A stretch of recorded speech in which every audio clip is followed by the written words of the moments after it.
शिवम और उसकी पत्नी सीमा ने हाल ही में एक पुराने बंगले में शिफ्ट किया था। बंगला काफ़ी बड़ा और आलीशान था, लेकिन लोगों में इसे लेकर अजीब सी बातें होती थी। गांव के लोग इसे भूतिया बंगला कहते थे, लेकिन शिवम और सीमा ने इन बातों पर ध्यान नहीं दिया।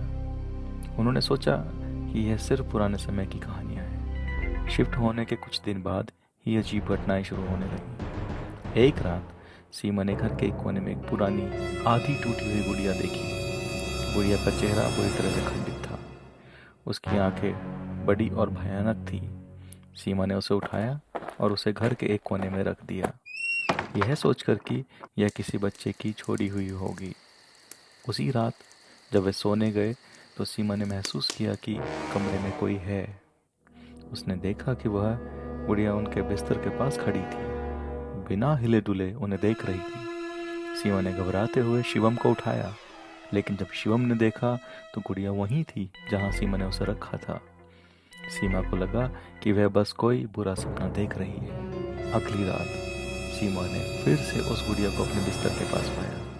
इस बार उसने देखा कि गुड़िया की आंखें कुछ अधिक भयानक हो गई थी, जैसे वह जीवित हो।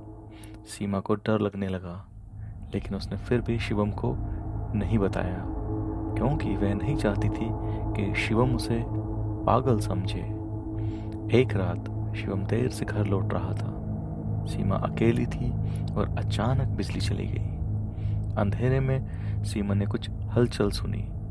उसने देखा कि वह गुड़िया अब उसके सामने खड़ी थी और उसकी आंखों से खून की बूंदें टपक रही थी। सीमा ने चीखने की कोशिश की, लेकिन उसकी आवाज जैसे गले में ही रुक गई। गुड़िया धीरे धीरे सीमा के पास आने लगी। शिवम जब घर पहुंचा तो उसने सीमा को कमरे में बेहोश पाया।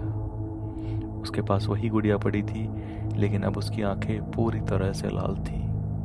शिवम ने तुरंत सीमा को अस्पताल पहुंचाया, लेकिन डॉक्टर ने बताया कि सीमा का मानसिक संतुलन बिगड़ चुका है। अस्पताल में सीमा बार बार बस एक ही बात कहती रही, वह गुड़िया, वह जीवित है। डॉक्टरों ने शिवम को समझाया कि यह सब सीमा के दिमाग का खेल हो सकता है, लेकिन शिवम को अब समझ में आ चुका था कि कुछ तो गड़बड़ है। शिवम ने घर लौटकर उस गुड़िया को जला दिया, लेकिन उसके बाद भी अजीब घटनाएं बंद नहीं हुई। वह गुड़िया जैसे अब उनके जीवन का हिस्सा बन चुकी थी, जिसे वह कभी मिटा नहीं सकते थे।